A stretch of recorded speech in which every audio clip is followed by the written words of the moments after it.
Hi, how are you? Lovely to see you. Thanks for joining me for today's reflection. I don't know if you ever feel like life is giving you a good kicking, as if the winds of life are blowing uncontrollably around you.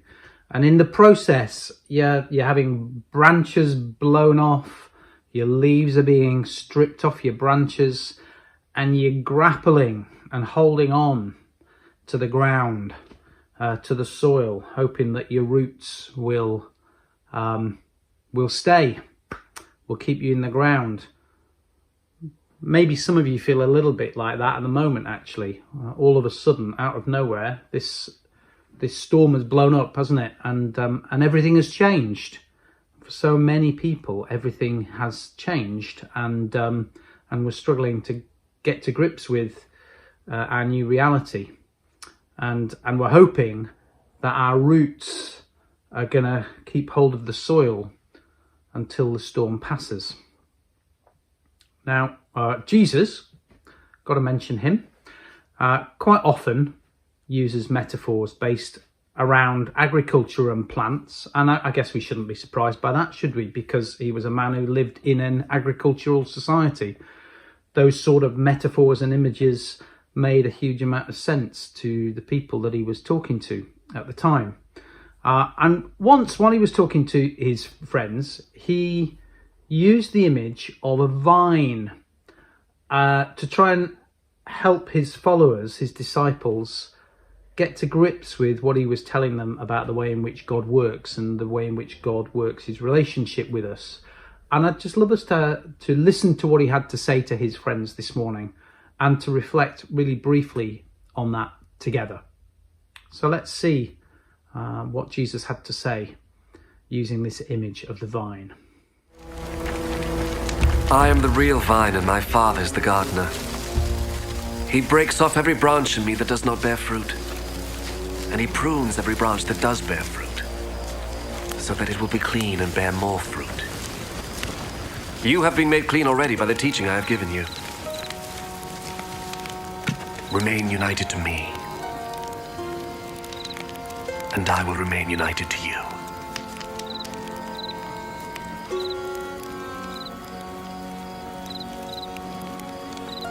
A branch cannot bear fruit by itself. It can do so only if it remains in the vine. In the same way, you cannot bear fruit unless you remain in me. I am the vine, and you are the branches.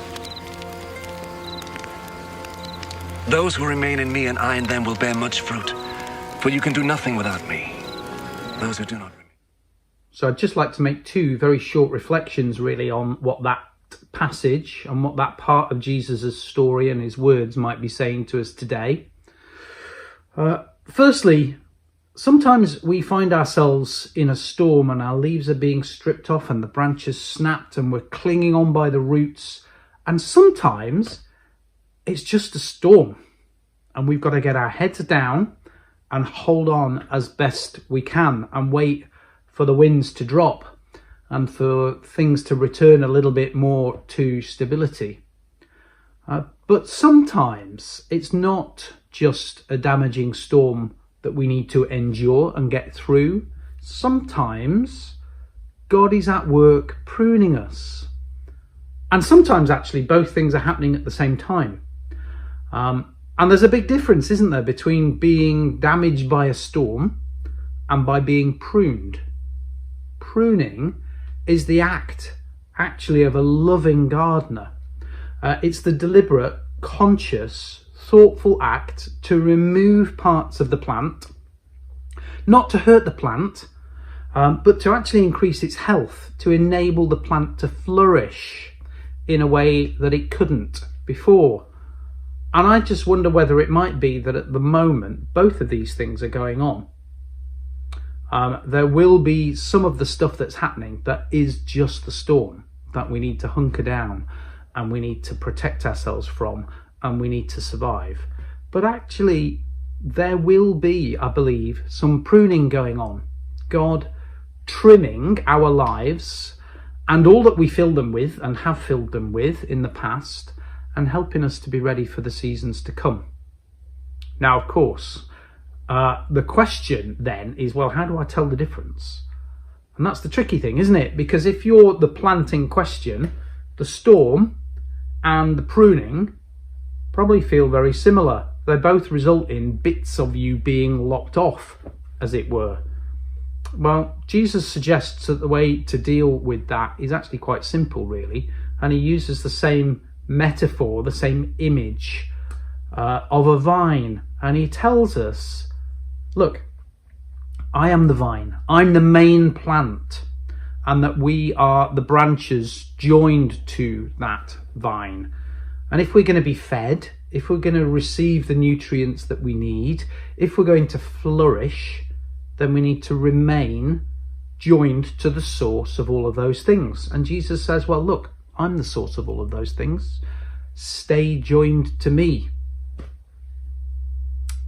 And if we want to remain that way, if we want to remain in close, life-giving relationship with the one who provides all of our food and all of our water and all of our sustenance, then Jesus tells us that if we do that, if we remain firmly attached to him, then yes, the gardener, God the Father, may well prune us a bit in the process. But the result will be not just that we survive, not just that we get through the storm, but that actually we will thrive in his purposes for us. And the result will be that we produce fruit that maybe otherwise we wouldn't have produced had that not happened, if the pruning had not taken place. So this morning, can I just leave you with a single question to ponder? And it's this: in amongst the storm, while you cling on to the vine, where might God be doing some pruning in your life at the moment, so that you might emerge more healthy and fruitful? Where might it not just be the storm that you had to survive, but God at work, trimming, pruning, creating space for something new to grow? Please do get in touch if you'd like to reflect on that question with us, and we'd love to do that. We'd love to reflect with you on what God might be doing in these rather challenging times, and what might the storm be doing, and how might we survive that. But more importantly, what God might be doing to prune us and equip us and enable us to flourish and grow and be fruitful. Do have a blessed day, won't you?